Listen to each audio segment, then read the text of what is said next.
Every hour is an opportunity to improve yourself. Most people don't realize how much power they give away every single hour. Not in big moments, but in small ones: the hour after waking up, the hour after lunch, the hour before sleep.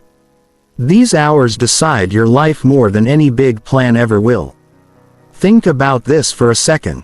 How many times have you said, "I'll start tomorrow," or "I'll fix it later"? And then the hour passed, nothing changed. Not because you're lazy, not because you don't care, but because no one taught you how powerful 1 hour really is. You don't change your life in a single decision. You change it in the next 60 minutes. In how you react when something annoys you, in whether you stay distracted or refocus, in whether you quit mentally or reset and try again. This isn't about motivation. Motivation fades. This is about awareness, about noticing the moment you're in and choosing to handle it a little better than the last one. What if every hour became a reset button instead of wasted time? What if improvement stopped feeling hard and started feeling normal? Stay with this, because once you understand how to use your hours, your days and your life won't look the same. Chapter 1. Decide again. Every hour who you are. Every hour you are alive, you are making a decision. Even when you think you are not deciding at all. That is how life works. You wake up and the day begins. But the day does not control you unless you hand it over. You are not a victim of the clock. You are the one who answers it. Each hour quietly asks a question. And that question is simple. Who are you choosing to be right now? Most people think life changes with big moments. They wait for a new year, a new job, a new relationship, or a big event. But life is not moved forward by rare events. Life is shaped by small choices made again and again. An hour is small enough to feel harmless but powerful enough to change a life. When you decide who you are again, every hour you stop drifting and you start directing. Right now you feel something in your body. Maybe tired, maybe alert, maybe distracted, maybe focused. Those feelings are real, but they are not commands. You do not have to obey every feeling that shows up. An hour does not ask how you feel. An hour asks what you will do. You can feel unsure and still act with purpose. You can feel tired and still do one useful thing. That is how identity is built. Not by feeling strong, but by acting with intention. Every hour gives you a clean chance. Not a perfect chance, but a clean one. The past hour is gone. The mistake you made earlier today is finished. The poor choice from this morning cannot follow you into the next hour unless you invite it. That is good news. It means you are never trapped for a whole day. You only have to win the next hour. People often say they want to change their life, but they keep living the same hour again and again. Same habits, same reactions, same excuses. Change does not ask for a full plan right now. Change asks for a new decision this hour. Decide to speak better. Decide to work with care. Decide to stop wasting time on things that drain you. Decide to be calmer than your emotions. Decide to do the small task you have been avoiding. These are not dramatic actions, but they are honest ones. Who you are is not defined by what you say you value. Who you are is defined by what you practice when no one is watching.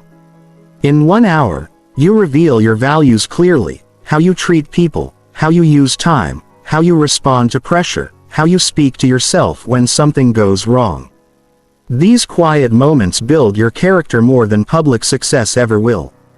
Many people carry yesterday into today like a heavy bag.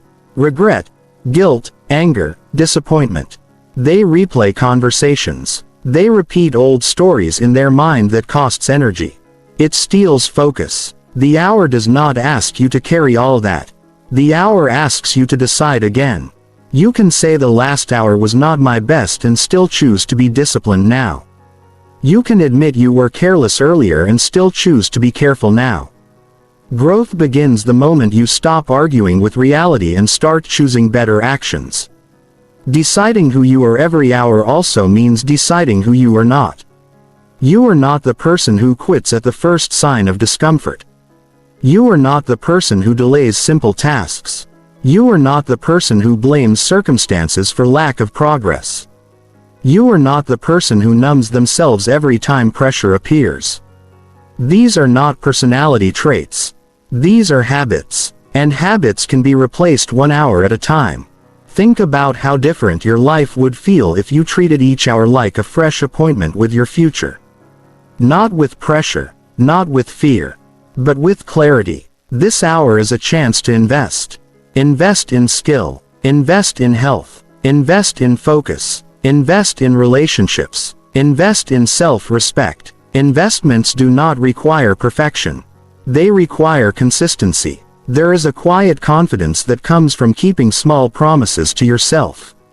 When you decide in this hour to read 10 pages, to move your body for 10 minutes, to speak honestly to someone, to clean up one small mess, or to finish one important task, you build trust with yourself. That trust changes how you walk, how you speak, how you show up. Confidence is not loud. It grows from repeated follow-through. The mind often says, wait until later. Later feels safer because later does not demand action now. But later is an idea, not a guarantee. The hour you have is real. It has weight. It has consequence. When you delay, you are still deciding. You are deciding to stay the same. When you act, you are deciding to grow.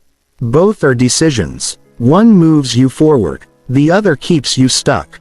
You may feel pressure when you hear this. That pressure does not mean you are failing. It means you care. Care is useful when it leads to action. The goal is not to turn every hour into intense effort. The goal is to turn every hour into conscious living. Sometimes improvement means rest. Sometimes it means stopping. Sometimes it means saying no. Sometimes it means slowing down so you do not make careless choices. Improvement is not always about doing more. It is about doing what matters. Notice how your body feels when you waste an hour. There is a dull feeling, a quiet regret, a sense of missed opportunity. Now notice how your body feels when you use an hour well. There is calm. There is satisfaction. There is peace. Even when the work is hard, there is pride. Your body already knows the difference between drifting and deciding. Every hour you also decide how you speak to yourself. The tone you use matters. Harsh talk does not build discipline. Honest talk does. Saying this matters and I will do my best right now is far more powerful than calling yourself lazy or weak. Growth responds to respect, not punishment. Treat yourself like someone worth improving. People often ask how long change takes. Change begins instantly. Results take time. Identity shifts one decision at a time. If you decide every hour to act like the person you want to become, your future will start to feel familiar before it arrives. That is a powerful feeling. It removes fear. It replaces doubt with direction. You do not need motivation every hour. You need clarity. Motivation rises and falls. Clarity stays steady. When you are clear about who you are choosing to be, it becomes easier to act even when energy is low. Clarity says, this is what I do now. This is how I handle this moment. This is the standard I live by. Think about your standards. Not what you wish for, but what you accept. If you accept distraction, you will get distraction. If you accept poor effort, you will get poor results. If you accept excuses, they will multiply. When you raise your standard for how you use 1 hour, you raise the quality of your life quietly and steadily. Every hour is a vote. A vote for strength or comfort, a vote for growth or delay, a vote for awareness or autopilot. You do not need to win every vote perfectly. You just need to vote more often for the person you respect over time. Those votes add up. They shape your habits. They shape your reputation with yourself and others. Life does not demand that you change everything today. Life asks that you decide something now. Decide how you will use the next 60 minutes. Decide how you will show up in this conversation. Decide how you will handle this task. Decide how you will respond to stress. These decisions are available to everyone regardless of age, background or circumstance. When the day ends, you will not remember every detail. But you will feel whether you lived with intention or drifted through it. That feeling carries into tomorrow. Decide again every hour who you are, and you will slowly become someone you trust, someone you respect, and someone your future self will thank. This is not about pressure. This is about power. Quiet, steady personal power. The power to choose again, the power to reset, the power to act now, the power to grow without waiting. Every hour stands ready. The question is simple and personal. Who will you be in this one? Chapter 2. Interrupt autopilot and choose better behavior. Most people do not ruin their lives with one bad decision.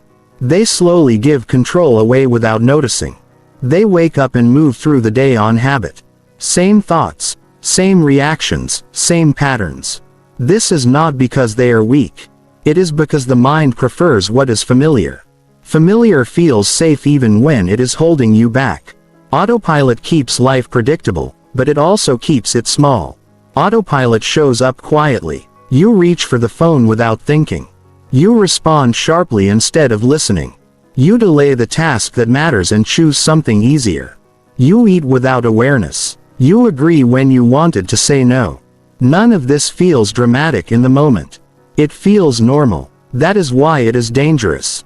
What feels normal repeats. What repeats becomes your life. Interrupting autopilot does not require force.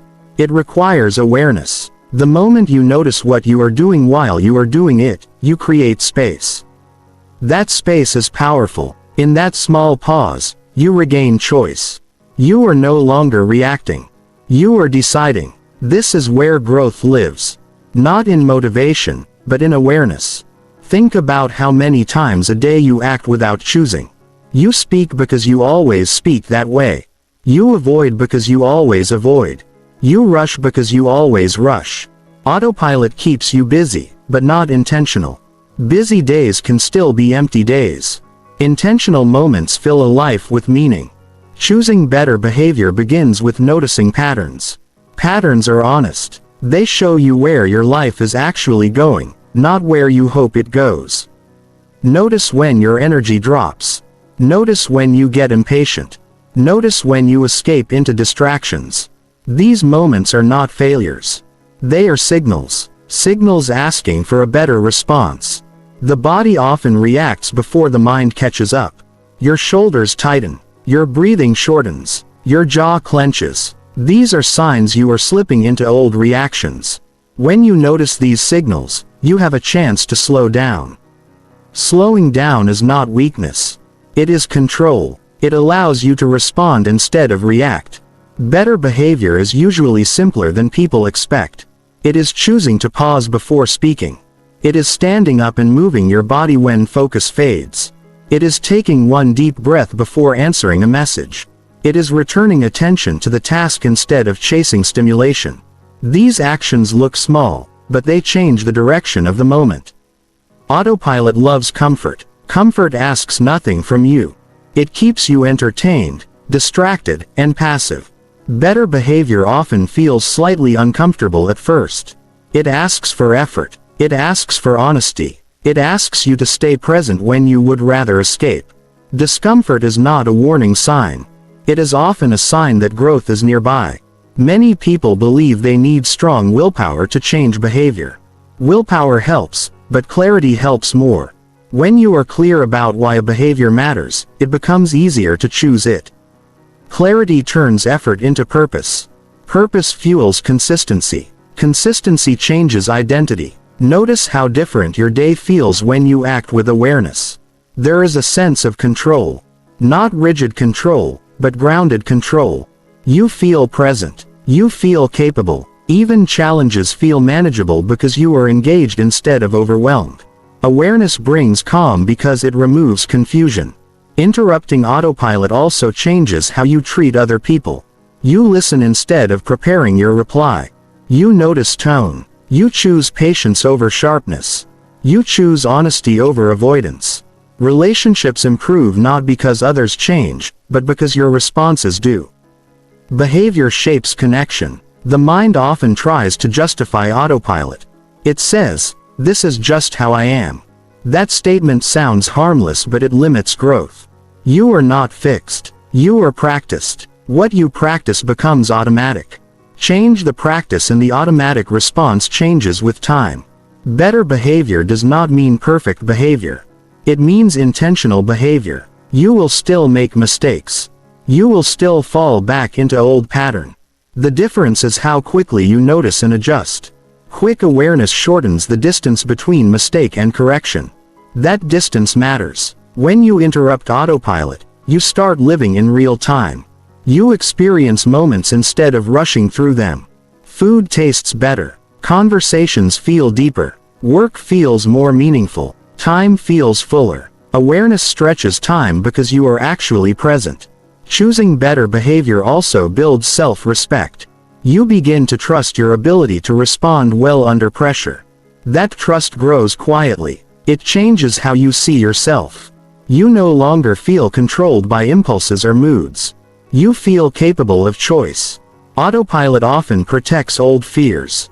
Fear of failure, fear of judgment, fear of discomfort. When you interrupt it, you face these fears gently. You realize they are signals, not barriers. They show you where growth is possible. Better behavior is rarely dramatic. It is choosing water instead of another sugary drink. It is turning off notifications for 1 hour. It is finishing the task before checking messages. It is speaking kindly to yourself after a setback. These choices accumulate. They compound. Awareness gives you power in moments that used to control you. Stressful situations no longer own you completely. You feel the stress, but you do not surrender to it. You stay grounded. You act with intention. Life improves when reactions decrease and choices increase. That is the real shift. You stop being pushed by habit and start being guided by values. Values are quiet but strong. They hold you steady when emotions fluctuate. Every interruption of autopilot is a win. Even noticing after the fact is progress. Awareness grows with practice. The more often you notice, the faster you catch yourself next time. This builds momentum. Your future behavior is shaped by what you allow today. Allow distraction and distraction grows. Allow awareness and awareness strengthens. You do not need to overhaul your life. You need to interrupt it often enough to redirect it. There is dignity in choosing better behavior. It reflects respect for your time, your energy, and your potential. You are not here to sleepwalk through your day. You are here to participate in them. Interrupt autopilot and you reclaim authorship of your life. You stop replaying the same scenes and start writing new ones through daily choices. This is how growth becomes real. One moment noticed, one behavior chosen, one day lived with intention. Chapter 3. Pause briefly and ask what helps. Now life moves fast and most people feel pushed by it rather than guiding it. Pressure comes from schedules, expectations, messages, noise, and unfinished tasks. In that rush, the mind wants quick relief, not wise action. This is where many poor decisions are born. Not from bad intent, but from speed. When everything feels urgent, the brain grabs the nearest option. That option is rarely the best one. Pausing briefly sounds simple, but it is one of the strongest skills a person can build. A short pause creates distance between impulse and action. That distance is where clarity lies. Without it, people react from habit, fear, or frustration. With it, people respond from understanding. A pause does not mean stopping your life. It means slowing your reaction just enough to see clearly. One breath, one moment of stillness. That is often all it takes to change the outcome of a situation. The body settles. The mind clears. Choices appear. Asking what helps now is a practical question. It brings attention back to the present, not yesterday, not next week, now. This question cuts through noise. It shifts focus from emotion to solution. It does not judge. It does not blame. It simply asks what supports progress in this moment. Most people ask different questions without realizing it. Why is this happening? Why am I like this? Why is life hard? These questions keep the mind spinning. They drain energy. They offer little direction. What helps now moves the mind forward. It points toward action. In stressful moments, emotions rise quickly. The heart beats faster. Thoughts race. Muscles tighten. In those moments, reacting feels automatic. Pausing interrupts the chain. It tells the nervous system that you are not in danger. Calm returns faster. Control follows. This pause can happen anywhere. Before replying to a message, before eating out of stress, before avoiding a task, before speaking when emotions are high, the situation does not need to change for you to pause. The pause happens inside you. Asking what helps now also reduces overwhelm. Overwhelm often comes from trying to solve everything at once. The mind looks at the whole picture and freezes. This question narrows focus. It brings attention to the next useful step. One step is manageable. One step builds momentum. Helpful actions are often small. Drink water. Stand up and stretch. Write one sentence. Take a few slow breaths. Step outside for fresh air. Say no to one distraction. These actions do not feel impressive, but they restore balance. Sometimes what helps now is rest. Pushing through exhaustion often creates more problems. Pausing allows honesty. You notice when you are right, not lazy. You notice when your body needs care, not criticism. Listening to that signal prevents burnout. At other times, what helps now is effort. The pause reveals that avoidance is costing more energy than action. You see that starting the task will bring relief. The pause removes drama and replaces it with clarity. This question also improves relationships. When emotions rise during conversations, a pause prevents harm. Instead of reacting with sharp words, you pause. You ask what helps. Now, often the answer is listening or softening your tone or choosing patience. These choices protect connection. Pausing also changes how you handle mistakes. Instead of spiraling into self-criticism, you pause. You ask, what helps now? The answer might be learning or correcting or letting go. This keeps mistakes from defining you. Many people think pausing wastes time. In reality, it saves time. Reacting poorly creates cleanup work, apologies, explanations, repairs. Pausing prevents those costs. It leads to cleaner actions and fewer regrets. Asking what helps now builds self-awareness. You become familiar with your needs, patterns, and triggers. You notice what restores focus. You learn what drains energy. This knowledge improves future decisions. The pause also builds emotional maturity. You stop being controlled by mood. You acknowledge feelings without obeying them. You allow emotions to pass without letting them decide your actions. This creates inner stability. Life rarely slows down on its own. Waiting for calm conditions is unrealistic. The pause is something you bring with you. It is available in chaos, noise and pressure. That makes it powerful. This habit strengthens with repetition. At first you remember, after reacting that is still progress. Awareness grows over time. You catch yourself sooner. The pause becomes natural. It feels like space opening where there used to be urgency. Asking what helps now is also an act of self-respect. It treats you as someone worth caring for. It replaces harsh demands with thoughtful guidance. Growth thrives under respect. This practice also increases confidence. You trust your ability to handle moments wisely. You stop fearing situations because you know you can pause and choose. That confidence reduces anxiety. Helpful actions are not always comfortable. The pause does not guarantee ease. It guarantees honesty. Sometimes what helps now is facing a difficult task. Sometimes it is having a hard conversation. The pause gives you courage because it removes panic. When you live this way, your days feel steadier. You are less pulled by extremes. You recover faster from stress. You stay present. Time feels fuller because you are engaged. Pausing briefly does not change the world around you. It changes how you meet it. That changes everything. You stop rushing through moments and start using them wisely. Asking what helps now brings you back to responsibility, not blame. Responsibility means responsibility. The ability to choose your response. That ability is always available in the pause. This habit builds resilience. When challenges appear, you do not collapse or panic. You pause. You act. Resilience is not toughness. It is flexibility. Over time, this simple question shapes your character. You become calmer, more thoughtful, more effective. You stop reacting to life and start working with it. Every meaningful improvement begins with awareness. Awareness begins with a pause. A brief pause followed by a helpful question can redirect an entire day. You do not need to pause for long.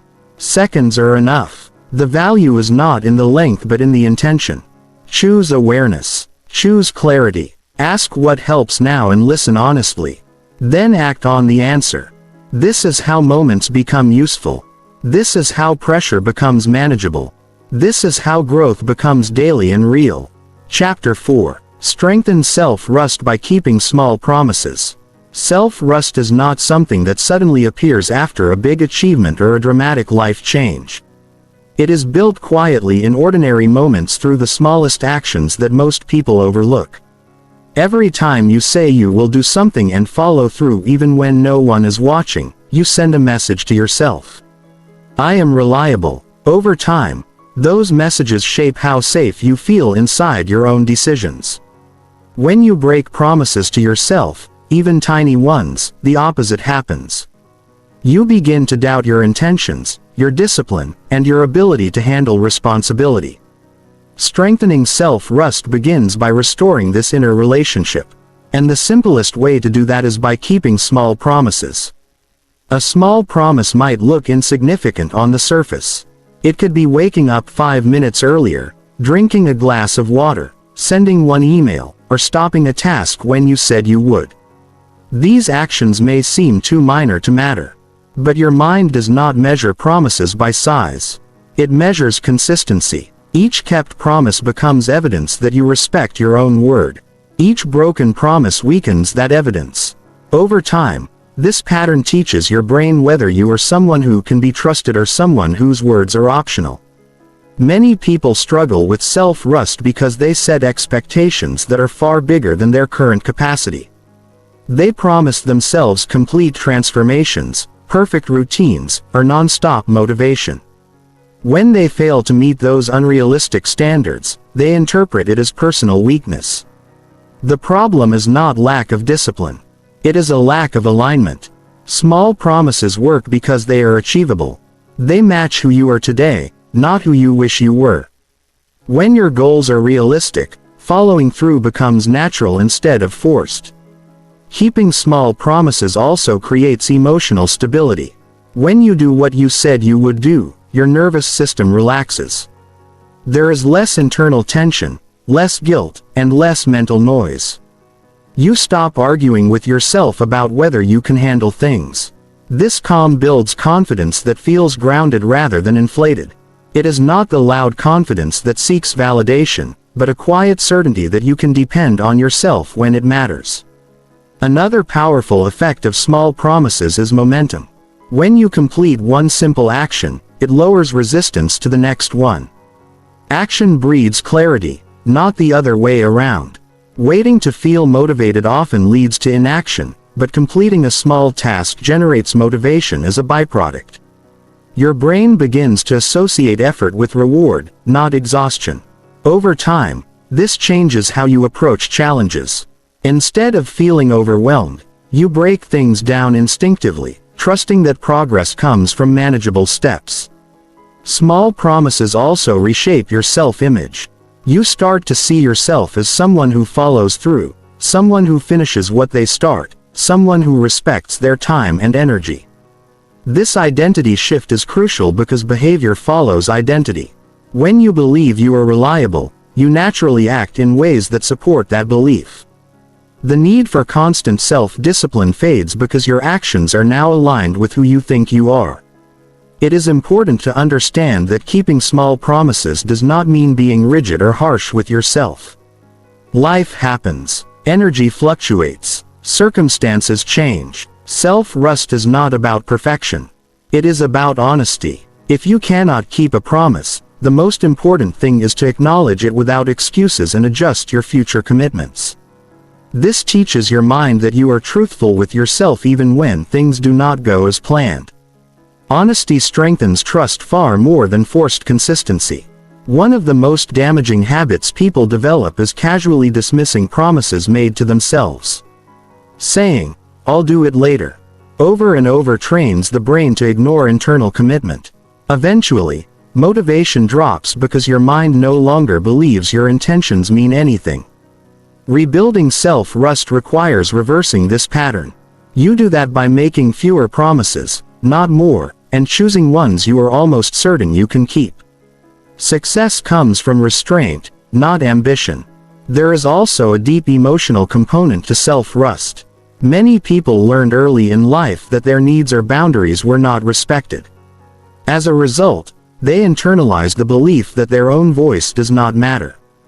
Keeping small promises becomes an act of self-respect. It tells the younger part of you that your needs are valid and your intentions deserve attention. This can be profoundly healing. Even though the actions themselves seem simple, over time the benefits extend beyond productivity. Decision-making becomes easier because you trust your judgment. Anxiety decreases because you are no longer constantly negotiating with yourself. You stop relying so heavily on external validation because you already feel supported internally. When challenges arise, you do not panic as easily. You have proof built over time that you can handle discomfort and follow through. Small promises also create boundaries. When you trust yourself, you are more likely to say no to things that drain you and yes to things that align with your value. You stop overcommitting because you respect your limits. This clarity improves relationships, reduces resentment, and protects your energy. People who trust themselves do not need to constantly explain or justify their choices. They move with quiet confidence. The process is slow by design, and that is its strength. Self-trust built quickly can disappear just as fast. Self-trust built through repetition becomes unshakable. Even on difficult days, the foundation remains. You do not lose confidence because you miss one step. You return to the next small promise and continue. This flexibility keeps the system alive rather than fragile. In the end, strengthening self-trust is less about changing who you are and more about proving to yourself that you are already capable. Every small promise kept is a vote in favor of your reliability. Over weeks and months, those votes add up. You stop doubting yourself, not because life becomes easier, but because you know you will show up for yourself regardless. That knowledge becomes a steady anchor, guiding your actions, shaping your confidence, and reminding you that you are someone worth trusting. Chapter 5. Direct your attention instead of following feelings. Most people believe their feelings should lead their actions. When they feel motivated, they move forward.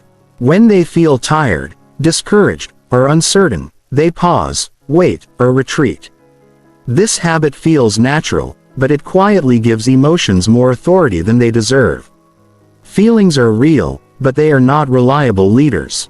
They change with sleep, stress, memories, hormones, and countless invisible triggers. Directing your attention instead of following feelings is how you reclaim control over your behavior, your progress, and ultimately your sense of agency. Attention is a resource. Wherever it goes, energy follows. When attention is scattered or hijacked by emotional reactions, actions become reactive rather than intentional. You may wake up with a clear plan, but a single uncomfortable feeling can derail the entire day. Doubt pulls attention toward fear. Boredom pulls it toward distraction. Frustration pulls it toward avoidance. None of these feelings are problems on their own. The problem begins when attention automatically obeys them. Directing attention means choosing what you focus on regardless of how you feel in the moment. It does not require suppressing emotions or pretending they do not exist. Instead, it involves acknowledging feelings without letting them dictate the next move. You notice discomfort, then place your attention on the next useful action. Anyway, this shift may feel subtle, but it changes everything. Behavior becomes guided by intention instead of impulse. Many people confuse emotional intensity with truth. If a feeling is strong, they assume it must be important, but intensity does not equal accuracy. Anxiety can feel urgent while being completely unnecessary. Lack of motivation can feel convincing while having nothing to do with your actual ability. When you follow feelings blindly, you outsource decision-making to a system that was never designed for long-term planning. Emotions evolve to signal immediate conditions, not to build meaningful futures. Attention, on the other hand, is trainable. You can aim it, redirect it, and strengthen it with practice. When you place attention on a task, a thought, or a value, your nervous system begins to organize around that focus. The mind becomes quieter not because feelings disappear but because they are no longer center stage. This creates space between sensation and response, which is where choice lives. One of the most powerful outcomes of directing attention is consistency. Feelings fluctuate constantly, but attention can be anchored. When attention is guided by structure rather than mood, actions become predictable. You stop negotiating with yourself every time resistance appears. Instead of asking, "Do I feel like doing this?" you ask, "What deserves my attention right now?" That single question shifts power back into your hands. This approach also reduces mental exhaustion. Constantly monitoring feelings and debating whether to act drains cognitive energy. When attention is directed intentionally, decision fatigue drops. You no longer need to convince yourself each time. You already know where your focus goes. This frees mental bandwidth for creativity, problem solving, and presence. Another important aspect is emotional resilience. When attention follows feelings, negative emotions tend to grow stronger. Fear feeds on focus. Rumination amplifies distress. When attention is redirected toward constructive action, emotions often soften on their own. You are not fighting them. You are simply not feeding them. Over time, this teaches your brain that discomfort does not require immediate escape, which builds tolerance and inner strength. Directing attention also changes your relationship with motivation. Motivation stops being a prerequisite and becomes a result. Action creates momentum and momentum generates motivation. Waiting to feel ready keeps you stuck. Acting while attention is steady allows motivation to catch up later. This reversal is essential for progress, especially in areas that matter deeply but feel challenging. It is also worth noting that attention shapes identity. What you consistently focus on influences how you see yourself. If attention constantly circles around limitations, mistakes and fears, identity shrinks. If attention is placed on effort, learning and forward motion, identity expands. This is not positive thinking. It is selective focus. You choose to invest attention where it creates growth rather than stagnation. In everyday life, directing attention can be simple. You return focus to your breath when emotions spike. You focus on completing the next small task instead of replaying a discouraging thought. You listen fully during a conversation rather than rehearsing worries. These small redirects accumulate. Each one strengthens your ability to stay present and act deliberately. There will be moments when feelings are loud and attention feels difficult to control. This is normal. The goal is not perfect mastery, but repeated practice. Each time you notice attention drifting toward unhelpful emotional loops and gently guide it back, you reinforce neural pathways associated with control and clarity. Over time, this becomes more natural, less effortful. Importantly, directing attention does not mean ignoring emotional need. It means addressing them at the right time and in the right way. Feelings can be processed later through reflection, rest or conversation. They do not need to dominate every moment. When attention is guided wisely, emotions are integrated rather than overwhelming. As this habit develops, confidence grows quietly. You trust yourself not because emotions are always pleasant, but because you know you can act wisely even when they are not. You stop being controlled by temporary inner weather and start navigating by internal direction. This creates a stable sense of self, one that moves forward regardless of mood. Ultimately directing your attention instead of following feelings is an act of leadership within your own mind. You are no longer reacting to every internal signal as if it were an emergency. You choose what matters now. That choice repeated daily builds discipline without force, calm without avoidance, and progress without constant struggle. Over time, attention becomes your anchor, allowing feelings to pass without pulling you off course and enabling you to live with intention rather than impulse. Chapter 6. Use discomfort as signal to grow. Today, discomfort is usually treated as something to escape. The moment it appears, most people look for relief, distraction, or reassurance. This reaction is understandable, but it quietly trains the mind to associate growth with danger. Discomfort itself is not the enemy. It is information. When understood correctly, it becomes one of the most accurate signals that growth is happening or needs to happen. Learning to use discomfort as a signal rather than a stop sign changes how you approach effort, fear, and personal development. Discomfort often appears when you step outside familiar patterns. The body prefers what it already owes because familiarity feels safe. When you try something new, speak honestly, take responsibility, or push your limits, your nervous system reacts. This reaction does not mean you are doing something wrong. It means you are entering territory that has not yet been mastered. Growth always lives there. If you wait to feel comfortable before moving forward, you remain confined to what you already are. One reason discomfort feels so intense is because it is misunderstood. People often interpret it as proof of inadequacy. A racing heart becomes evidence of weakness. Mental resistance becomes a sign of failure. This interpretation creates unnecessary suffering. Discomfort is not a verdict on your ability. It is a response to uncertainty. When you reframe it as a signal instead of a threat, its power changes. You stop asking how do I get rid of this and start asking what is this pointing me toward. There are different kinds of discomfort and learning to recognize them matters. Some discomfort warns of real harm and should be respected.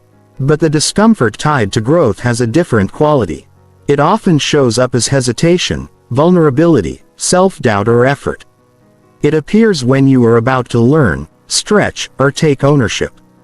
This type of discomfort is temporary. Even if it feels intense in the moment, avoiding it keeps you stagnant. Leaning into it expands your capacity. Using discomfort as a signal requires presence. Instead of reacting immediately, you pause and observe it. Where is it in the body? What thoughts accompany it? What situation triggered it? This observation creates distance. You stop being consumed by the sensation and begin to understand it. That understanding gives you choice. You can decide whether the discomfort is guiding you toward growth or warning you away from harm. When you consistently respond to discomfort with curiosity rather than avoidance, confidence grows. You prove to yourself that you can tolerate difficult sensations without collapsing or escaping. This tolerance is a form of strength that does not rely on bravado or denial. It is quiet, grounded, and reliable. You become someone who can stay present under pressure, which is a skill that transfers into every area of life. Discomfort also sharpens self-awareness. It reveals edges you did not know were there. It shows where beliefs are limiting, where habits are rigid, and where fear still has influence. Without discomfort, these areas remain hidden. Comfort keeps blind spots intact. Discomfort exposes them, offering a chance to adjust and evolve. In this way, discomfort becomes a teacher rather than an obstacle. Many people wait for the right time to grow, imagining a future moment when fear will be gone and confidence will appear fully formed. That moment rarely comes. Growth happens now inside the discomfort you are already feeling. Each time you choose to engage with it rather than flee, you train your mind to associate challenge with capability. Over time, what once felt overwhelming becomes manageable, then familiar. Using discomfort as a signal does not mean forcing yourself relentlessly. Growth is not about constant strain. It is about intentional exposure followed by recovery. You stretch, rest, reflect, then stretch again. This rhythm prevents burnout and builds resilience. Ignoring recovery turns discomfort into damage. Respecting it turns discomfort into progress. There is also emotional growth hidden inside discomfort. Difficult conversations, honest boundaries, and self-reflection often feel uncomfortable because they threaten old identities. Speaking up may challenge the version of yourself that stayed silent. Rest may challenge the identity built on overwork. Discomfort marks the point where an outdated identity is being replaced by a healthier one. Recognizing this makes the discomfort meaningful rather than random. As you practice this mindset, fear loses its authority. Fear does not disappear, but it stops being the final decision maker. You learn that fear often accompanies important actions, not dangerous ones. This realization changes how you evaluate risk. Instead of asking whether something feels scary, you ask whether it aligns with your values and long-term direction. Discomfort becomes a compass, not a cage. Over time, this approach builds trust in yourself. You know that when discomfort appears, you will listen instead of panic. You will assess instead of avoid. You will act thoughtfully rather than impulsively. This trust creates inner stability. You are no longer dependent on ideal conditions to move forward. You can grow in imperfect, uncertain, and uncomfortable moments. Eventually, discomfort stops being something you dread. It becomes familiar, even welcome. Not because it feels good, but because it signals movement. It tells you that you are not stuck, numb, or stagnant. You are engaging with life fully. This perspective transforms struggle into participation and effort into meaning. Using discomfort as a signal to grow today means choosing courage in small repeated way. It means leaning into the conversation you want to avoid, attempting the task you doubt yourself about, or sitting with emotions you usually suppress. These choices do not require dramatic acts. They require awareness and willingness. Growth does not announce itself with comfort. It arrives quietly, wrapped in uncertainty and effort. When you learn to recognize discomfort as a sign that you are exactly where development happens, you stop running from it. You step forward with intention. That step, repeated over time, reshapes who you are, not by force, but by alignment with your capacity to grow. Chapter 7. Choose progress over comfort in simple moments. Most change does not come from dramatic decisions or life-altering events. It comes from the quiet choices made in ordinary moments, the ones that seem too small to matter. Comfort often disguises itself as harmless preference, while progress asks for effort that feels unnecessary in the moment. Choosing progress over comfort in simple moments is how growth actually happens. Not through intensity, but through consistency. Comfort is appealing because it promises immediate relief. It asks nothing more than staying as you are. Sit a little longer, scroll a little more, avoid the difficult thought, delay the task. These choices rarely feel like mistakes when they happen. They feel reasonable, yet over time they shape habits, identities, and outcomes. Progress, by contrast, often asks for something subtle but uncomfortable. Starting when you would rather wait, stopping when you would rather continue, or choosing effort when ease is available. Simple moments are powerful precisely because they repeat. You encounter them dozens of times each day. The decision to get up when the alarm rings. The choice to finish a task instead of abandoning it halfway. The decision to speak clearly instead of staying silent. None of these moments are dramatic, but together they determine direction. Progress is not built in bursts. It is built in patterns. Choosing progress does not mean rejecting comfort entirely. Rest, enjoyment, and ease all have a place. The problem arises when comfort becomes the default response rather than a conscious choice. When every decision is filtered through the question of what feels easiest, growth quietly stalls. Progress requires intention. It asks you to pause and consider what serves you long term, not just what soothes you now. In simple moments, progress often looks unimpressive. It might mean doing one more repetition, writing one more paragraph, or taking a short walk instead of staying sedentary.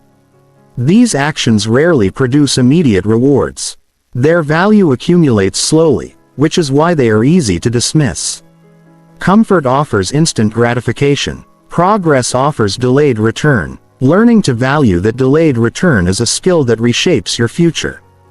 There is also a psychological shift that happens when you repeatedly choose progress. You begin to trust your ability to act in your own best interest, even when it costs effort. This trust builds self-respect. You stop seeing yourself as someone who only moves when conditions are perfect. Instead, you become someone who can act even when conditions are ordinary or slightly uncomfortable.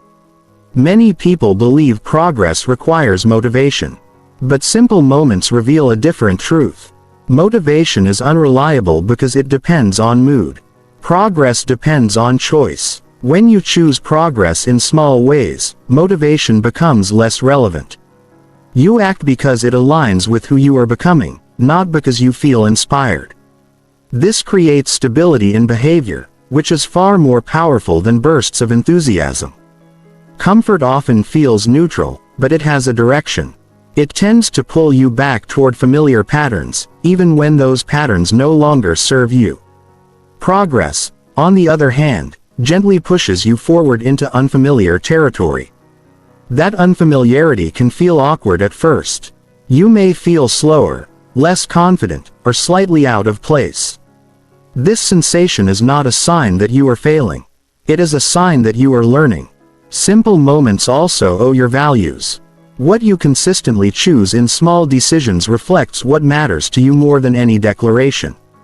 If you choose honesty when it would be easier to avoid, growth happens. If you choose discipline when no one is watching, strength develops. These choices shape character quietly without applause or recognition. Another important aspect is momentum. Each time you choose progress, you make the next choice easier. Effort compounds just like comfort does when progress becomes familiar. It stops feeling heavy. It becomes normal. You no longer experience each effortful action as a battle. It becomes part of how you move through the day. This is how discipline turns into habit. Choosing progress over comfort also builds resilience. You become more comfortable with mild discomfort, effort, and uncertainty. Life inevitably presents challenges that cannot be avoided. When you are used to choosing progress in small ways, you are better prepared to face larger difficulties. You do not panic as easily because you have practiced acting despite discomfort. There is a subtle confidence that grows from this practice. It is not loud or showing. It comes from knowing that you can rely on yourself in ordinary circumstances. You do not need extreme pressure to perform. You show up consistently. That consistency becomes a source of pride that does not depend on external validation. It is important to remember that progress does not require perfection. You will still choose comfort. Sometimes that is part of being human. What matters is the overall pattern, not isolated moment. Progress grows when you return to intentional choices again and again without self-punishment or guilt. Shame undermines growth. Awareness supports it. Simple moments also offer frequent opportunities to cause core. You do not need to wait for a new week, a new month, or a new version of yourself. Each moment is a chance to choose differently. This immediacy is empowering. Growth becomes accessible, not something reserved for special occasion. Over time, choosing progress over comfort reshapes your relationship with effort. Effort stops feeling like a burden and starts feeling like participation in your own life. You are no longer waiting passively for change. You are actively contributing to it, one small decision at a time. Eventually comfort itself changes. What once felt uncomfortable becomes familiar. What once required effort becomes natural. Progress today becomes comfort tomorrow. This is how growth sustains itself. You expand your comfort zone. Not by forcing yourself but by repeatedly stepping just beyond it. Choosing progress in simple moments is not about becoming rigid or joyless. It is about aligning daily actions with long-term well-being. It is about recognizing that small choices matter because they shape direction. When you consistently choose progress, even quietly, life begins to move forward almost without notice. In the end, The most meaningful changes come from these ordinary decisions. They do not demand dramatic willpower. They ask for awareness and honesty. Each time you choose progress over comfort, you reinforce the kind of person you are becoming. That identity built patiently through simple moments becomes the foundation for lasting growth. Chapter 8. Reset quickly after mistakes without self-punishment. Mistakes are inevitable whenever you are doing anything that actually matters. Yet for many people, the mistake itself is not what causes the most damage.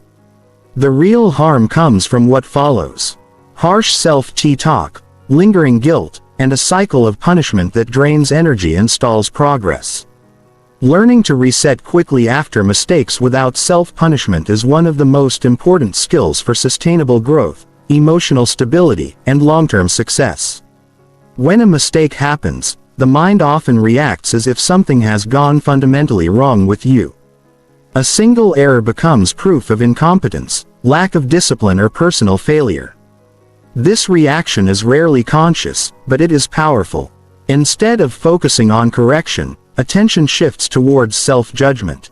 The nervous system enters a defensive state, making it harder to think clearly or take constructive action.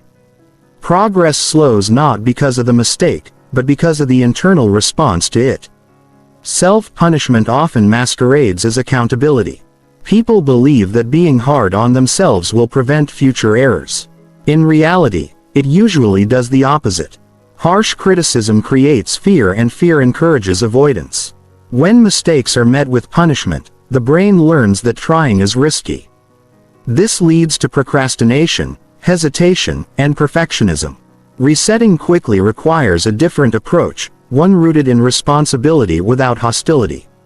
A reset begins with recognizing that a mistake is innate, not an identity. It is something that happened, not something you are. This distinction is critical. When you separate your sense of self from the error, you preserve your ability to respond effectively. You can look at what went wrong without collapsing into shame. This mental separation creates space for learning rather than defensiveness. Speed matters when resetting. The longer you stay stuck in regret or rumination, the more momentum you lose. Quick resets do not mean ignoring consequences or minimizing impact. They mean addressing what needs to be addressed without unnecessary delay or emotional self-harm. You acknowledge the mistake, extract the lesson, and redirect your attention forward. This process keeps mistakes from expanding beyond their actual size. Another important aspect of resetting quickly is emotional regulation. Strong emotions often follow mistakes, especially when expectations are high. Instead of trying to suppress these emotions or acting them out, you allow them to pass through without giving them control. A few slow breaths, a brief pause, or a short walk can help the nervous system settle. Once emotional intensity decreases, rational thinking returns, making constructive action possible. Self-punishment often feels justified because it gives the illusion of control. Criticizing yourself feels like doing something. In contrast, resetting quickly can feel almost too gentle, as if you are letting yourself off the hook. This belief is misleading. True accountability is not about suffering. It is about correction. Growth happens when you change behavior, not when you prolong pain. Resetting also requires curiosity. Instead of asking "why am I like this?" you ask "what led to this outcome?" This shift in questioning transforms the experience. Curiosity opens the door to ends. You might notice patterns, triggers, or unrealistic expectations that contributed to the mistake. This information is valuable. It allows you to adjust systems, environments, or strategies, so the same error is less likely to repeat. It is also important to recognize that perfection is not the goal. If you expect flawless execution, every mistake will feel catastrophic.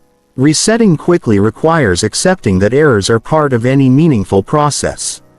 Even improvement itself is uneven. Progress rarely moves in a straight line. When you expect setbacks, they lose their power to derail you emotionally.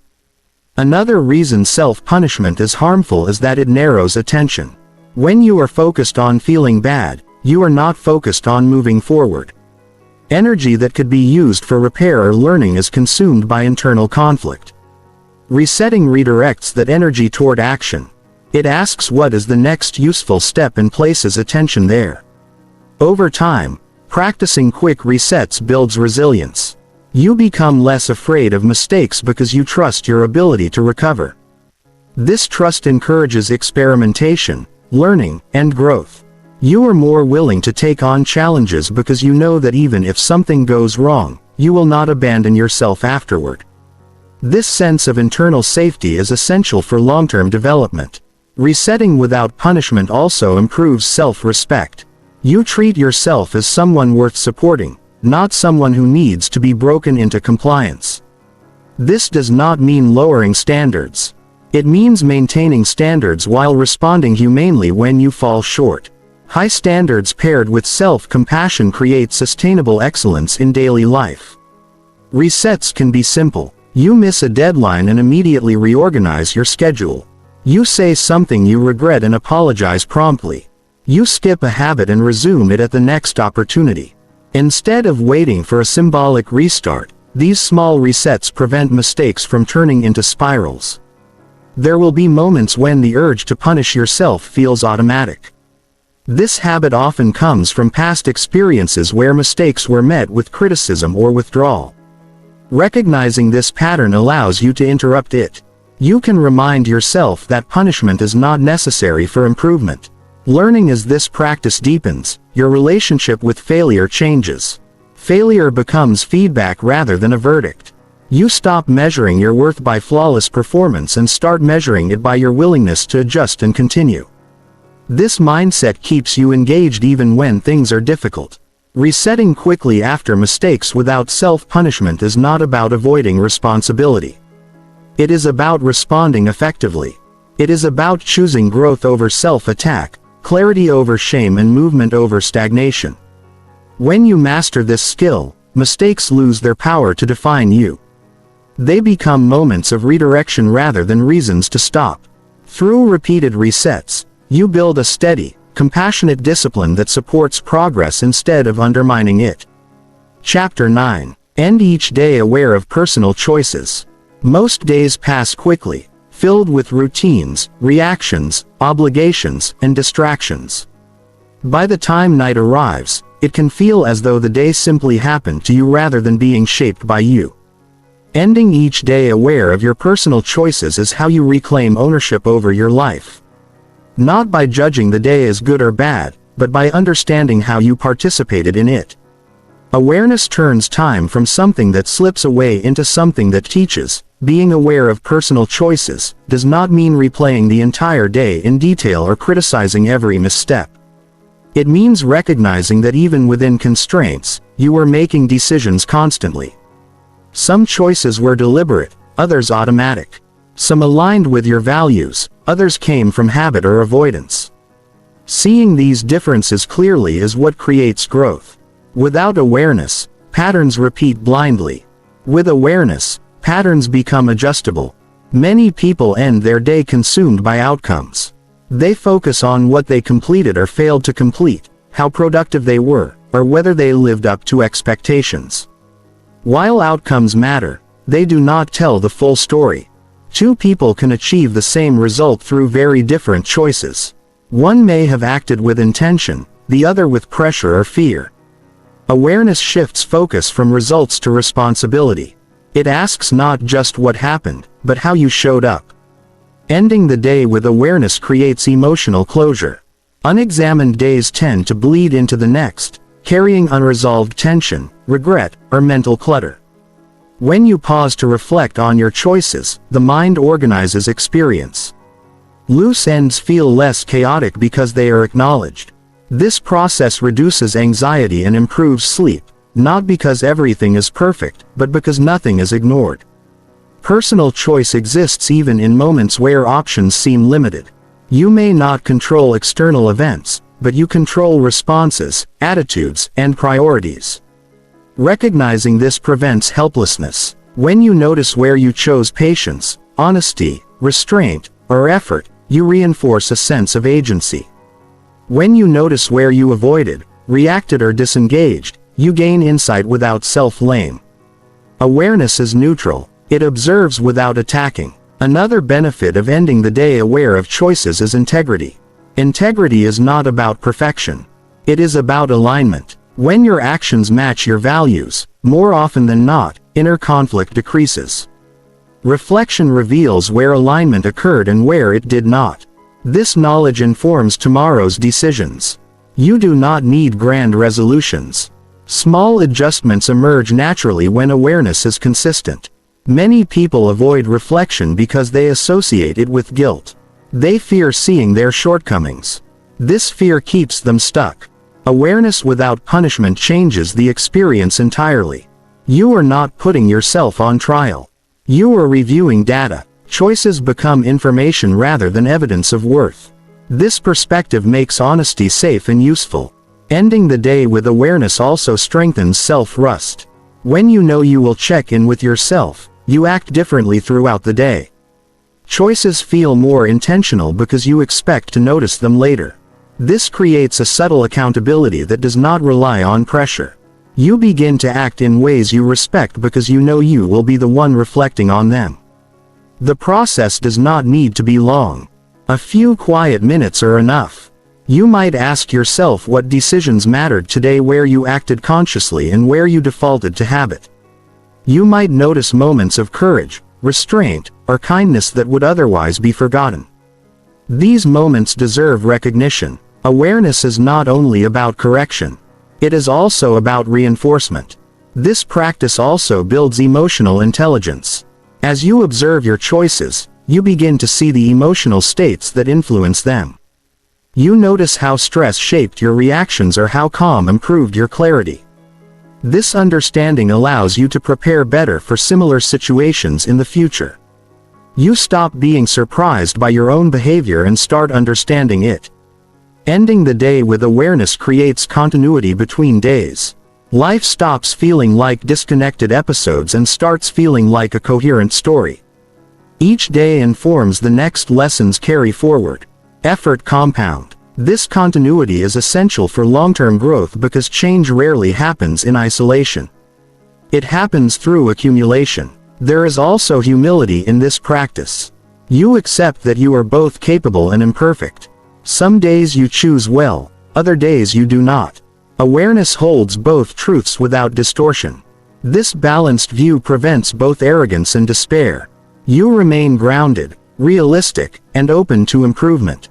As awareness deepens, you become more intentional with time. You notice how certain choices drain energy while others restore it. You begin to prioritize differently, not because of external rules, but because of lived experience. Awareness teaches you what actually works for you, not what should work in theory. Ending the day aware of personal choices also enhances gratitude. When you see your day clearly, you notice moments of effort, connection, and presence that might otherwise be overlooked. Gratitude becomes specific rather than vague. You are grateful not just for circumstances, but for how you engaged with them. Over time, this habit changes how you relate to yourself. You stop feeling like a passive observer of your own life. You recognize yourself as an active participant. Even on difficult days, this recognition preserves dignity. You may not have controlled everything, but you were there, choosing as best you could with what you had. This awareness naturally shapes the next day.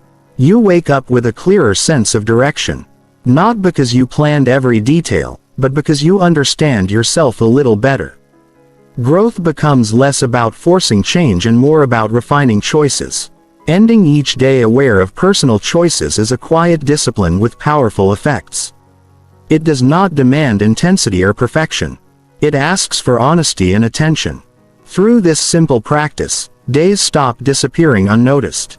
They become teachers. And as days accumulate with awareness, life itself becomes more intentional, more coherent, and more aligned with who you are becoming. Chapter 10. Repeat improvement hourly until it feels normal. Improvement is often imagined as something dramatic, something you commit to once and then carry out with intensity.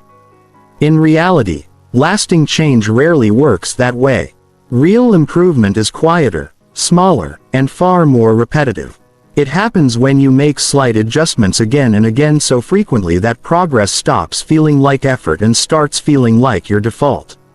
Repeating improvement hourly until it feels normal is how growth becomes sustainable instead of exhausting. Most people think in days, weeks, or months when they think about self-improvement.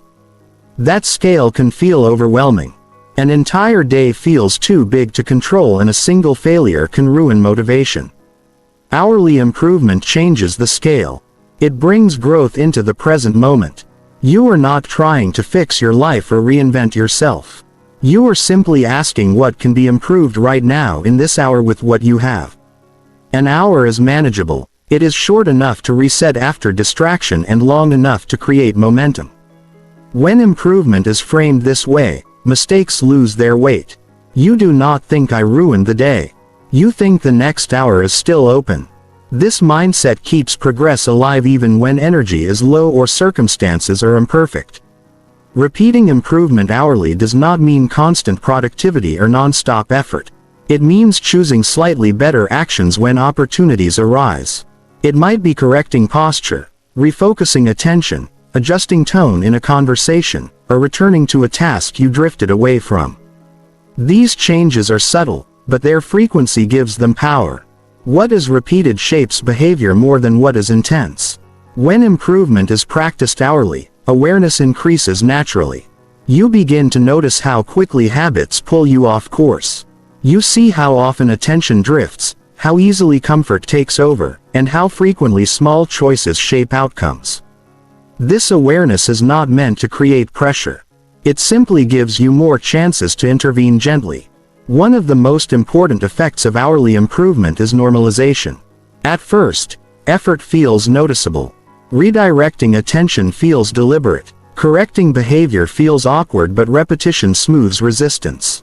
What once required conscious effort becomes automatic. Improvement stops feeling like self-control and starts feeling like self-respect. This is how discipline transforms into identity. Hourly repetition also reduces the emotional charge around growth. When improvement is rare, it feels heavy and important. When it is frequent, it becomes ordinary. You stop attaching ego to every action. You are no longer trying to prove anything. You are simply practicing. This removes fear of failure and replaces it with curiosity and consistency. Another benefit is adaptability. Life rarely follows a perfect plan. Unexpected events, interruptions, and mood changes are inevitable. Hourly improvement adapts to reality instead of resisting it. If 1 hour goes poorly, the next hour becomes a fresh opportunity. This flexibility prevents all or nothing thinking, which is one of the biggest obstacles to progress. Repeating improvement hourly also strengthens attention. Each time you pause to adjust, you reinforce the habit of checking in with yourself.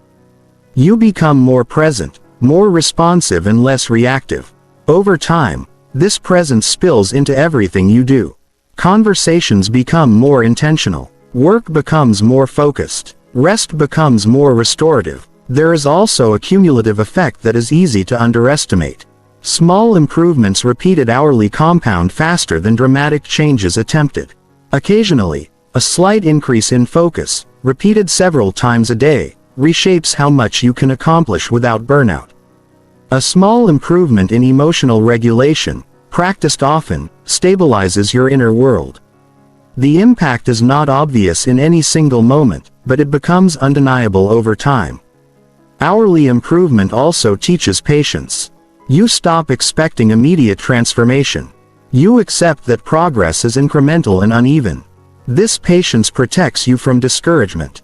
You are no longer waiting for results to validate your effort. The effort itself becomes the practice. Importantly, repeating improvement hourly does not mean monitoring yourself obsessively. The intention is not to judge every moment, but to gently steer when awareness returns. Some hours will pass without improvement, and that is fine. What matters is the habit of returning.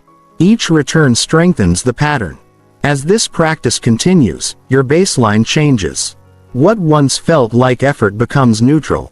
What once required reminders becomes instinctive. You no longer think of yourself as someone who is trying to improve. You think of yourself as someone who naturally adjusts. This identity shift is subtle but powerful. Growth becomes part of how you live rather than something you chase. Hourly improvement also creates emotional steadiness because you are constantly recalibrating. Stress does not accumulate as easily. Small corrections prevent small problems from becoming large ones. You do not wait until exhaustion forces change. You respond earlier with less intensity and more clarity. Over time, this approach builds quiet confidence. You trust that you can course correct at any moment. You are not dependent on perfect mornings, strong motivation or ideal condition. You know that improvement is always available in the next hour. This knowledge removes pressure and replaces it with reliability. There is freedom in this repetition. You are no longer trying to arrive somewhere. You are practicing a way of being. Improvement becomes less about reaching a goal and more about maintaining alignment. You are not asking for massive change. You are asking for slightly better choices made often. Eventually improvement feels normal, not exciting, not exhausting, just natural. You adjust without drama. You refocus without frustration. You respond without spiraling. This normality is the real success. Growth that feels normal is growth that lasts. Repeating improvement hourly until it feels normal is not about pushing harder. It is about returning more often. Each return strengthens the habit of growth. Each small adjustment reinforces who you are becoming. Over time, these hours add up, not into a perfect life, but into a steady, resilient one. Progress stops being something you work toward and starts being something you